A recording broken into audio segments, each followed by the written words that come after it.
तो कल मुख्यमंत्री के तौर पर भजनलाल शर्मा शपथ लेंगे, लेकिन सवाल इन सबके बीच में एक बड़ा है। सवाल यह है कि संभावित मंत्रिमंडल कैसा होगा। दिया कुमारी, प्रेमचंद शर्मा, ये पहले, माफ कीजिएगा, प्रेमचंद बैरवा, वो पहले से मंत्रिमंडल का हिस्सा है। दोनों को डिप्टी सीएम बनाया गया है। डिप्टी सीएम संवैधानिक पद नहीं तो मानकर चलिए मंत्रिमंडल का वो हिस्सा होंगे और बड़े पोर्टफोलियो उनके पास होंगे। लेकिन इससे इतर वो कौन कौन से चेहरे जो आपको मंत्रिमंडल में दिखाई दे सकते हैं, संभावित चेहरे हम आपको बता रहे हैं, जरा देखते जाइए। संभावित चेहरे हैं किरोड़ी लाल मीणा, विधायक सवाई माधोपुर से, राज्यसभा से वो सांसद थे और उनको विधानसभा का चुनाव लड़ाया गया और अब वो मंत्रिमंडल का हिस्सा हो सकते हैं। राज्यवर्धन सिंह राठौड़, विधायक झोटवाड़ा, वो भी सांसद थे।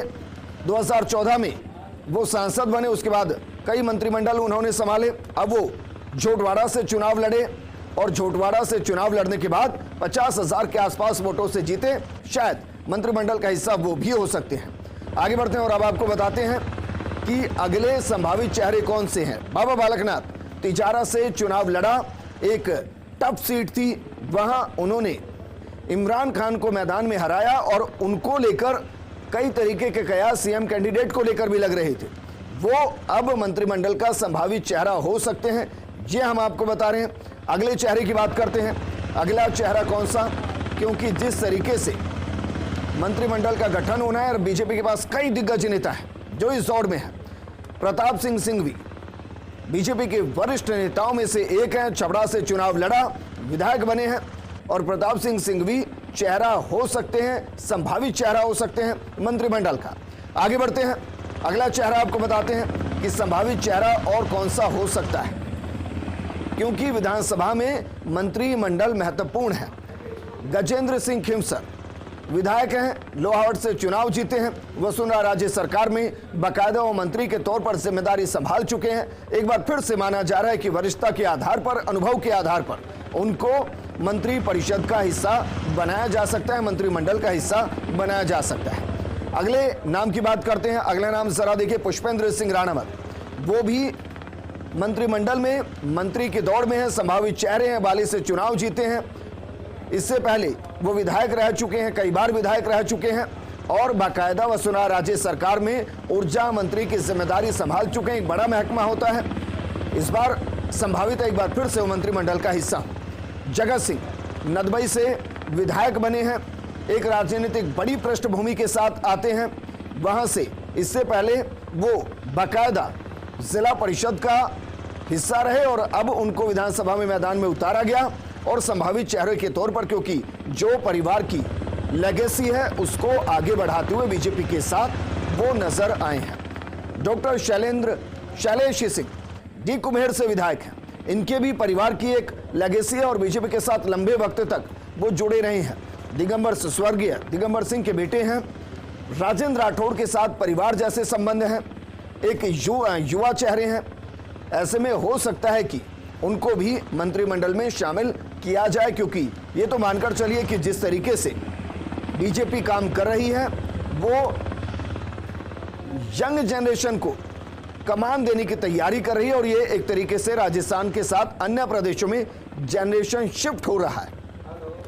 कैलाश वर्मा बगरू से विधायक हैं, गंगा देवी के खिलाफ उन्होंने चुनाव लड़ा।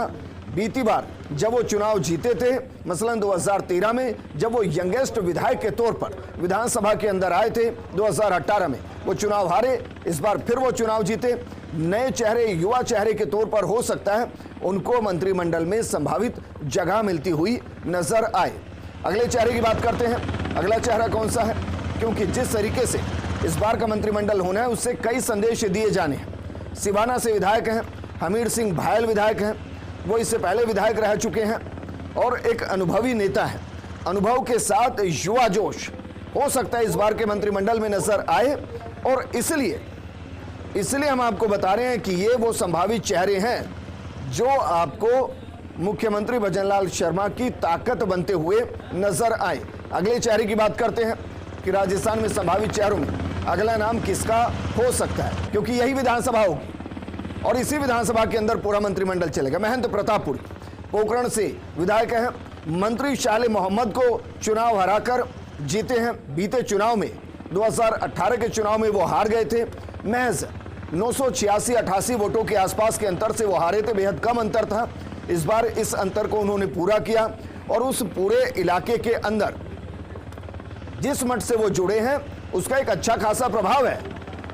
मुमकिन है कि महंत प्रतापपुरी को संभावित मंत्रिमंडल का हिस्सा बनाया जा सकता है।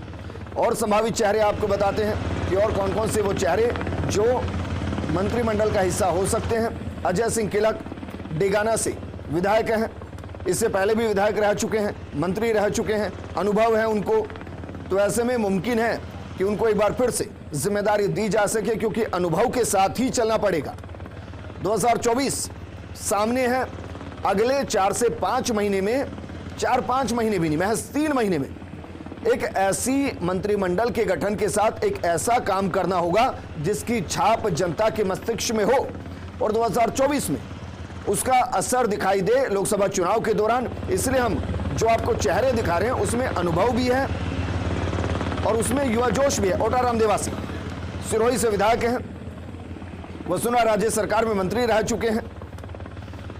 बीता चुनाव संयम लोढ़ा से वो हार गए थे और ये सीट अपने आप में महत्वपूर्ण सीट है।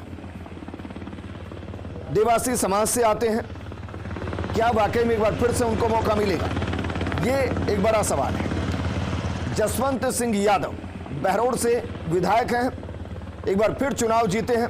बीता चुनाव बलजीत यादव से हार गए थे, उससे पहले 2013 में वसुंधरा राजे की सरकार में बाकायदा उन्होंने जिम्मेदारियां संभाली हैं। लेकिन अब क्या वाकई में उनको एक बार फिर से जिम्मेदारी दी जाएगी, ये एक बड़ा सवाल। संभावित चेहरे हम आपको बता रहे हैं। विजय सिंह चौधरी हैं, नावा से विधायक हैं, क्या वो संभावित मंत्रिमंडल का हिस्सा होंगे, ये दरअसल बीजेपी को तय करना है। लेकिन ये वो संभावित चेहरे हैं जिनका जिक्र हम कर रहे हैं कि कौन कौन मंत्रिमंडल का हिस्सा हो सकते हैं। अगला चेहरा देखिए, कल्पना देवी लाडपुरा से विधायक हैं। आपको ध्यान होगा इनके जो पति हैं जयराज सिंह, वो कांग्रेस से सांसद रहे, लेकिन 2018 के चुनाव में इन्होंने बीजेपी ज्वाइन की। कल्पना देवी को टिकट दिया गया, यहां से भवानी सिंह राजावत का टिकट काटा गया, इस बार फिर उनको मैदान में उतारा गया और वो जीत गई हैं। संभावित चेहरे हैं गोपाल शर्मा सिविल लाइन से हैं, विधायक हैं, मंत्री प्रताप सिंह खाचरियावास को हराकर विधायक बने और बड़े मार्जिन से विधायक बने हैं। पत्रकारिता में एक बड़ा अनुभव उनके पास है, हो सकता है उनको मंत्रिमंडल में शामिल किया जाए, क्योंकि उनका पत्रकारिता के तौर पर भी जो अनुभव है 35 से 40 सालों का, उसका इस्तेमाल किया जा सके। कालीचरण सराफ मालवीय नगर से विधायक हैं और विधायक अजय विधायक है, लगातार वो जीतते आ रहे हैं। वसुंधरा राज्य सरकार में मंत्री रह चुके हैं, उनके पास एक अच्छा खासा अनुभव है। मुमकिन है कि इस बार उनको मंत्रिमंडल का हिस्सा बनाया जा सके। हालांकि जयपुर से जब हम देख रहे हैं तो जयपुर से ही मुख्यमंत्री हैं, डिप्टी सीएम हैं, और अगर दूदू को भी जयपुर संभाग का हिस्सा मान ले तो वो भी हैं। ऐसे में राज्यवर्धन राठौड़, क्या वो शामिल होंगे? अगर वो होंगे तो कालीचरण सराफ को क्या जगह मिलेगी, और कालीचरण सराफ को मिलेगी तो क्या राज्यवर्धन को मिलेगी? ये तमाम सवाल हैं। श्री माधोपुर से विधायक हैं जाबर सिंह खरा, उनको भी राजस्थान संभावित मंत्रिमंडल का हिस्सा हम मानकर चल रहे हैं कि शायद उनको भी मौका मिल सकता है। और ये हम वो चेहरे बता रहे हैं जो संभावित है और इनमें से मंत्रिमंडल की शपथ ले सकते हैं। गोवर्धन वर्मा धौल से विधायक हैं, उनका भी संभावित मंत्रिमंडल में चेहरा चल रहा है। हालांकि ये पूरे तरीके से मुख्यमंत्री पर निर्धारित है, आधारित है कि वो अपने मंत्रिमंडल में किसको लेना चाहते हैं। ये पूरे तरीके से मुख्यमंत्री का अधिकार है। जोगेश्वर गर्ग जालोर से विधायक हैं, फिर जीत कर आए हैं, और जोगेश्वर गर्ग मुख्य सचेतक के तौर पर विधानसभा में अभी तक जिम्मेदारी संभाल रहे थे और जिम्मेदारी को बखूबी संभाल रहे थे। वो एक बीजेपी के बड़े चेहरे हैं, क्या वो मंत्रिमंडल का हिस्सा होंगे? संभावित नाम हम आपको बता रहे हैं। बाबूलाल खराड़ी झाड़ोल से आते हैं, आदिवासी बेल्ट से आते हैं, बीजेपी के बड़े चेहरे हैं, इससे पहले वो विधायक रह चुके हैं। ऐसे में क्या आदिवासी बेल्ट में से किसी को मंत्रिमंडल का हिस्सा बनाया जाएगा? यकीनन बनाया जाएगा, इसमें कोई दो राय नहीं है। लेकिन क्या वो बाबूलाल खराड़ी होंगे? वो दरअसल मुख्यमंत्री को तय करना है। हम संभावित चेहरे आपको बता रहे हैं। फूल सिंह मीणा उदयपुर ग्रामीण से विधायक हैं, वो भी रह चुके हैं, और आपको ध्यान होगा अमित शाह ने बाकायदा इनके लिए रैली की थी, और जब रैली कर रहे थे उस दौरान ये भी वहां मौजूद थे, बाकायदा उनके साथ रथ पर मौजूद थे। एक संदेश तो वहां से गया होगा और इसलिए हम कह रहे हैं कि वो एक संभावित चेहरे हैं। देवेंद्र जोशी सूरसागर से विधायक हैं और ये सीट अपने आप में महत्वपूर्ण है क्योंकि ये बीजेपी के लिए लगातार जीती जाने वाली सूर्यकांता व्यास की सीट है और वहां से इस बार उनकी जगह देवेंद्र जोशी जी को मैदान में उतारा गया था। देवेंद्र जोशी जी ने बाकायदा सूर्यकांता जी से आशीर्वाद भी लिया था और आशीर्वाद के साथ क्या मंत्रिमंडल मिलेगा, हम संभावित चेहरे आपको बता रहे थे। एक छोटे से ब्रेक के लिए रुक रहे हैं, जल्द हाजिर होंगे।